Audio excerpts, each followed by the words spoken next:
Teman-teman, komitmen dari Bapak Presiden sebagai pucuk pimpinan negara sudah sangat jelas, yaitu mendorong penuh pemberantasan korupsi dan pengesahan RUU perampasan aset. Gibran bicara koruptor dimiskinkan, pengamat Unsri, bisa jadi senjata.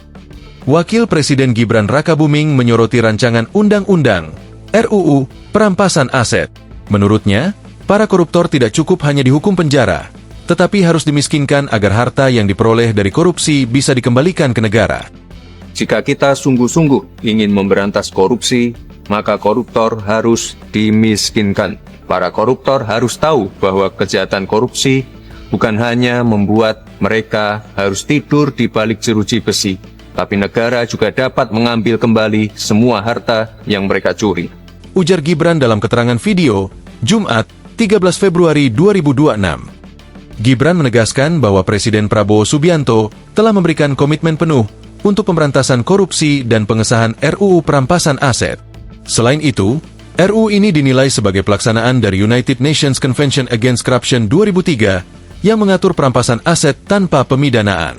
Menurut Gibran, RUU perampasan aset menjadi sangat relevan, terutama untuk pemulihan aset negara ketika pelaku tindak pidana meninggal atau melarikan diri ke luar negeri. Ia pun mengakui kekhawatiran masyarakat terkait prinsip praduga tak bersalah dan potensi penyalahgunaan wewenang.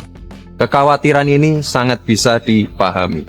Oleh sebab itu, pembahasan terkait RUU ini harus segera dilakukan secara serius, komprehensif, dan transparan, serta melibatkan semua pihak termasuk para praktisi dan profesional agar menghasilkan regulasi yang kuat dengan pengawasan yang ketat sehingga tajam kepada para pelaku, namun tidak sewenang-wenang kepada yang bukan pelaku. Jelas Gibran. Bentuk perampasan aset Gibran mencontohkan praktik perampasan aset di sejumlah negara seperti Belanda, Kolombia, Singapura, dan Italia. Ia menyebut villa-villa mewah milik mafia disita dan diubah menjadi sekolah atau pusat kegiatan sosial. Villa-villa mewah milik mafia disita dan diubah menjadi sekolah serta pusat kegiatan sosial. Imbuhnya, menurut Gibran, pengalaman negara lain bisa menjadi masukan agar RUU perampasan aset efektif mengembalikan aset negara sambil memastikan regulasi tersebut tidak disalahgunakan. Oleh sebab itu, mari bersama kita kawal proses ini agar apa yang menjadi kekayaan dan aset negara dapat kembali kepada negara dan sepenuhnya bisa digunakan bagi kepentingan dan kesejahteraan masyarakat. Tambahnya, Gibran menekankan RUU perampasan aset sangat penting. Selama suatu aset terbukti berasal dari tindak pidana, negara berhak merampasnya. Ia mendorong agar pembahasan RUU dilakukan secara serius, komprehensif, dan transparan, melibatkan semua pihak agar regulasi yang dihasilkan kuat, dengan pengawasan ketat, tajam terhadap pelaku, namun tidak sewenang-wenang kepada yang bukan pelaku. Tanpa adanya penyalahgunaan kewenangan, perang melawan korupsi harus tanpa kompromi. Dan inilah saatnya uang rakyat dapat kembali sepenuhnya untuk rakyat. Tegasnya, menanggapi pernyataan Gibran, pengamat hukum Universitas Sriwijaya, Profesor Dr. Febrian mengatakan, perampasan aset masih berbentuk rancangan. Ide Wapres Gibran sangat baik, karena koruptor tidak jera menyengsarakan rakyat. Namun demikian, persoalan pemiskinan koruptor tersebut apakah di pembuat undang-undang atau pelaksanaan? Perampasan aset itu masih berbentuk rancangan atau dengan RUU ya. Ide Gibran itu wakil presiden kita tentu sangat baik untuk terobosan bahwasanya memang koruptor tidak juga jera dengan perilakunya yang memang mensengsarakan rakyat. Oleh karena itu saya mendukung berat juga sebenarnya. Dan bukan Gibran saja sebenarnya yang mendorong untuk RUU ini menjadi undang-undang, tapi kemudian mentok di legislatif itu yang jadi persoalan umum ya.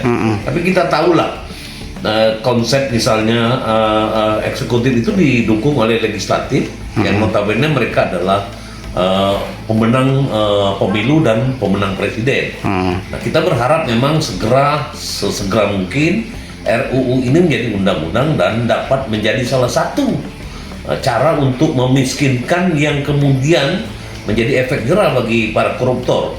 Karena RUU undang-undang atau isi substansi dari RUU perampasan aset ini bisa memiskinkan koruptor, dan ini memang belum pernah kita gunakan.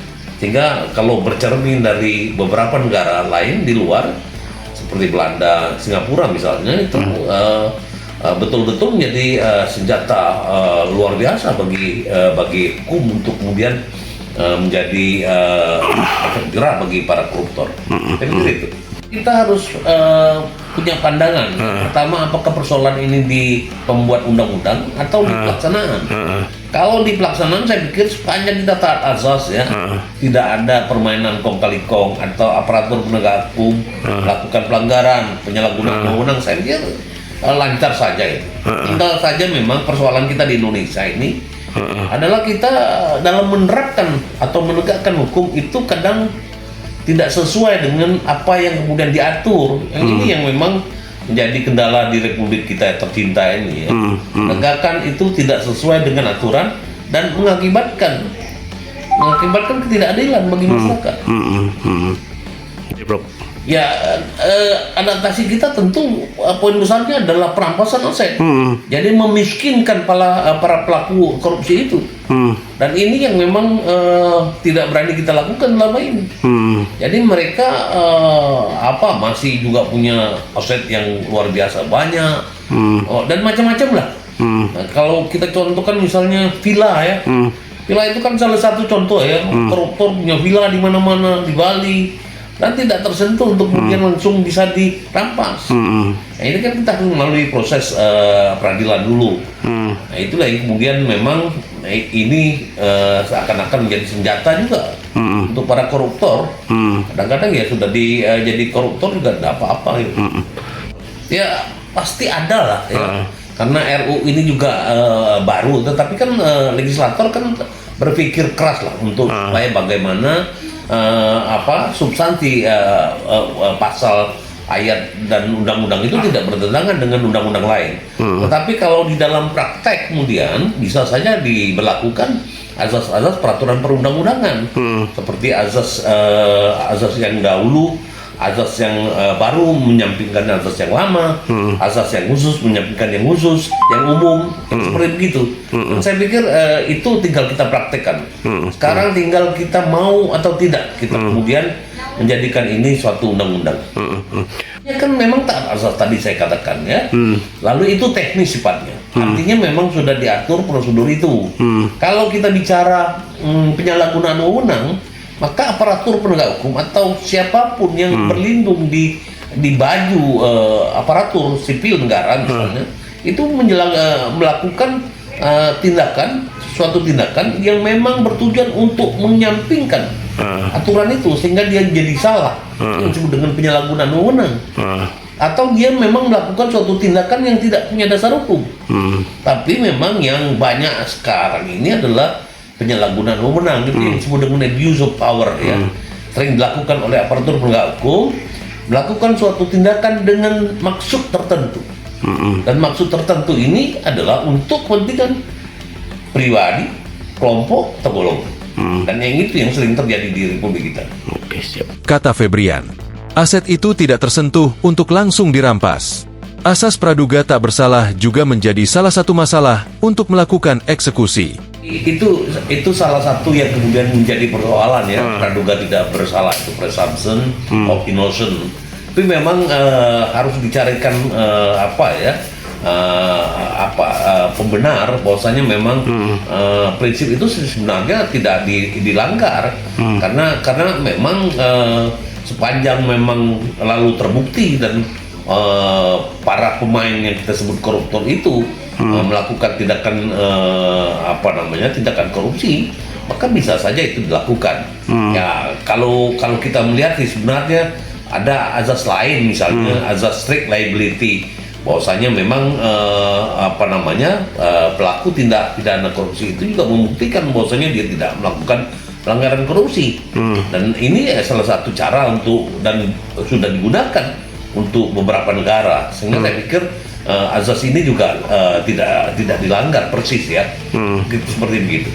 Download Tribun X sekarang, menghadirkan lokal menjadi Indonesia.